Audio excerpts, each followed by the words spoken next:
Seuraavana meillä on hauki. Ja sitten lähdetään käsittelemään haukea. Ja otetaan nyt tässä yhteydessä vähän tästä, kun mentiin vähän isompaan kalaluokkaan, niin tämän kalan esikäsittelystä, eli pistämisestä tai verestämisestä, miten se halutaan sanoa. Niin muistakaa nyt, että kun meillä on aina parempaa raaka-ainetta käytettävissä, jos me tehdään semmoinen pieni liike ja lopetetaan kalan kärsimykset siinä. Napautetaan, jos kala on elävä, niin napautetaan tuohon silmien yläpuolelle pieni napsautus jollakin vähän kalikan tapaisella tai mitä niitä on oikein semmoisia nukkumattiakin olemassa. Ja sen jälkeen mennään ja pistetään sydämen ja kiduksien välinen verisuoni poikki. Välttämättä ei ihan tällä tavalla, vaan pyöräytetään täällä tuo veihti ilman kalan ulkomuotoa rikkomatta. Silloin me saadaan kaikkein parhaan ja tehokkaan tulos siihen pistohommaan. Kala saa ikään kuin sokin, kun sitä mennään se ulkomuotoa rikkomaan ja välttämättä se ei sitten potki sitä vertaan sieltä lihaksiston sisältä ulos, että tämä tyyli kannattaisi sitten unohtaa tulevaisuudessa kaikkien meidän, että kalan ulkomuoto säilyy ehjänä ja veihti pyörii vaan tuolla kiduskaarien reunojen sisällä. Silloin se on jatkokäsittelyä vartenkin niin kaikkein paras mahdollinen tyyli. Ja kun me lähdetään nyt käsittelemään sitten tämmöistä pyöreitä suolistamatonta haukea ja lähdetään tekemään ihan semmoista perinteistä nahatonta haukivilettä siitä. Sitten meillä on toinen hauki tuossa, missä tehdään myös täysin ruodotonta haukivilettä. Niin kaikkein helpon tyyli olisi tässä vaiheessa ottaa nyt ne jarrut pois tältä hauelta, kun tämä hauki on pyöreänä. Jos me perataan ja tehdään ne apuviilot ennen kuin otetaan nämä eväät pois, niin aina on hankalempi ottaa nämä. Mutta tuo veihti menee selkäillä mukavasti tuonne ja tuosta lähdetään ja viiltämällä otetaan kerralla ne 2 evää pois. Ja minkä takia se kotona syntyy joskus se painiottelu, niin täällä on nämä eväpiikit, niin se veihti jää tuohon kiinni ja sitten työnnetään ja vietään ja se veihti ei oikeastaan liiku mihinkään, vaan se makaa näiden eväpiikkien takana pois. Tämä on yksinkertainen. Tämän jälkeen tehdään tämmöiset pienet apuviilot tänne mahan puolelle. Tässä on nyt niitä työtä helpottavia terotuksia tässä veitissä, että tämä myös leikkaa yläpuolelta tämän matkaa tämä veihti. Silloin me ei tarvita kääntää, me saadaan tehdä ihan suorin liikkeen tämä apuviiltojen teko tuonne mahapuolelle.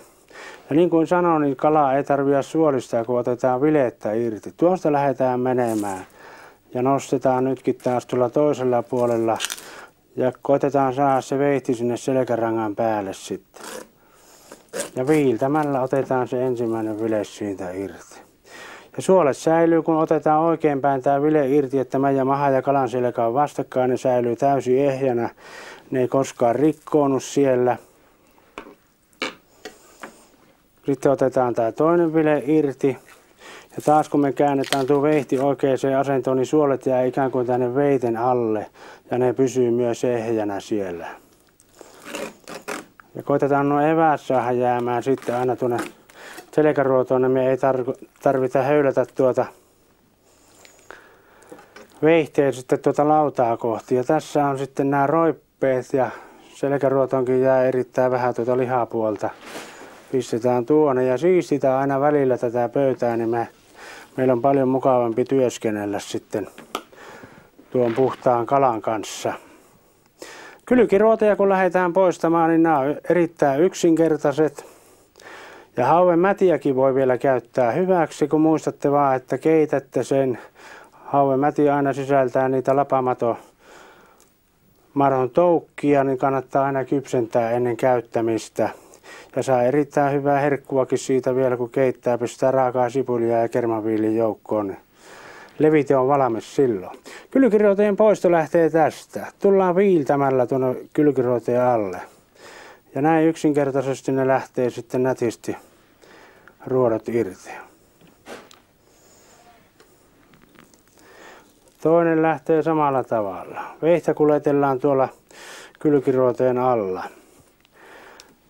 Ja lähdetään ja sitten otetaan tuo nahka irti tuosta ihan taas sillä tavalla viiltoliikkeen.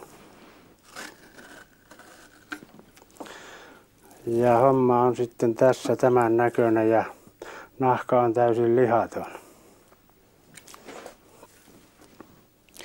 Ja toisesta samalla tavalla.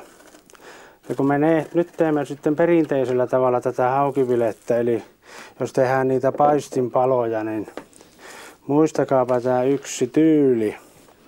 Ei tehdä niin kuin puuseppä tekee aina tuolla puutavaravirmassa, että se pistää 90 asteen kulmassa poikki tuon vileen, niin kuin hän pistää sen lankun. Jos me teemme näin, että pistetään aivan suoraan tämä vile poikki, siellä on aina 5 vihneruotoa poikki saman tien ja sitten sitä ruotosilippua erittäin paljon siellä. Mutta viiletään täältä vinottain. Mennään niihin ruotojen välistä ja tehdään tämmöisiä vinoleikkauspaloja. Nyt meillä ei katkee yhtään kylkiruotoriviä sieltä, eiku vihneruotoriviä anteeksi, vaan kaikki ne ruodon päät ovat täällä ehjinä. Tässä ne näkyy selvästi. Tämä on se perinteinen tyyli. Ja kun sitten kypsennetään tämmöinen haukipala, niin erotellaan tämä selkäosa ja sitten tämä kylkiosa kokonaan toisistaan. Ja tämä on ruodoton ja sitten painetaan sentin päästä tästä reunasta viilto tuohon varovasti sinne puoleen väliin. Erotellaan ne palat sitten vielä erikseen. Ne on aina täällä paksummalla puolella ne vihneruodot sitten kiinni, missä on helppo ottaa ne samalla vetäisyllä pois ja siirtää kaikki ruodottomaksi tavarat. Tässä perinteinen tyyli.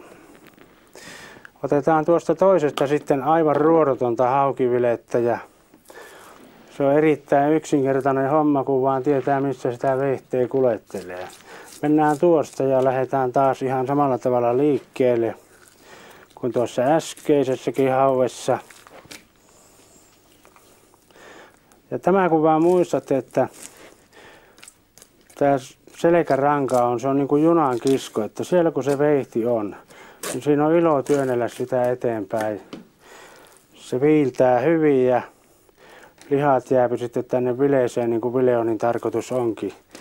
Käännetään tuosta ja otetaan sitten se toinen vile vielä irti ja koitellaan tuo eväät saada jäämään taas tuonne selkäruotoon. Minkä takia minä nyt terotan tätä, että nämä eväät täytyisi olla täällä selkäruussa, että meidän ei tarvitse sitten höylätä täältä koskaan niitä pois, niin tässä kulkee semmoinen veiten niin kuin rateikinen kohta.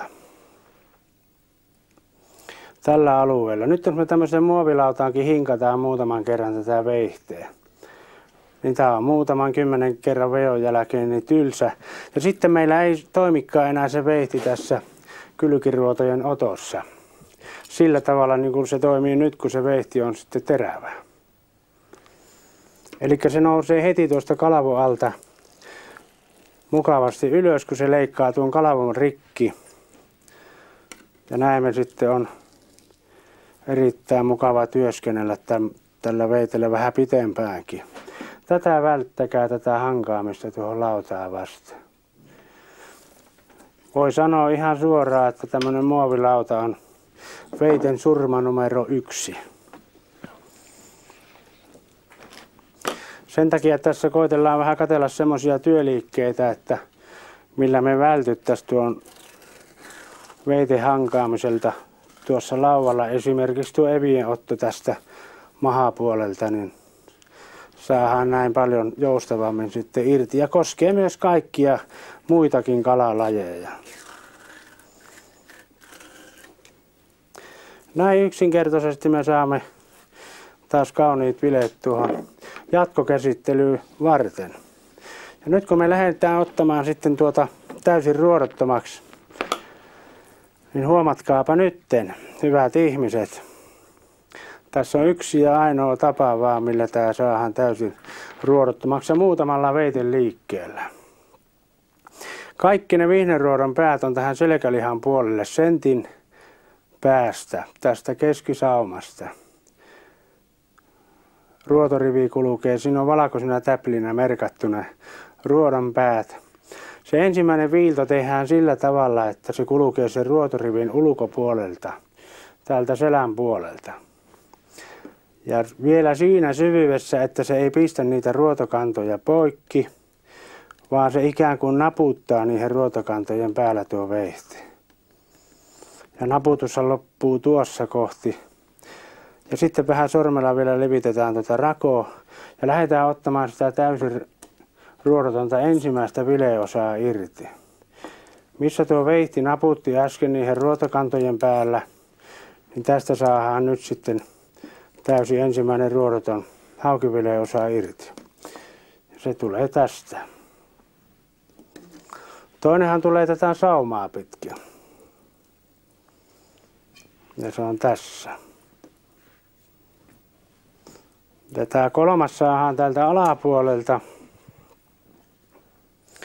Eli pistetään tuo veitsi tuonne päin, ensiksi käännetään, muutetaan piikin paikkaa ja tullaan erittäin vinossa kulmassa tuohon kalavileeseen. Nähdään tällä veitellä niitä vihreäruotojen alapintoja pitkin ja ne ruodot ovat sitten tässä.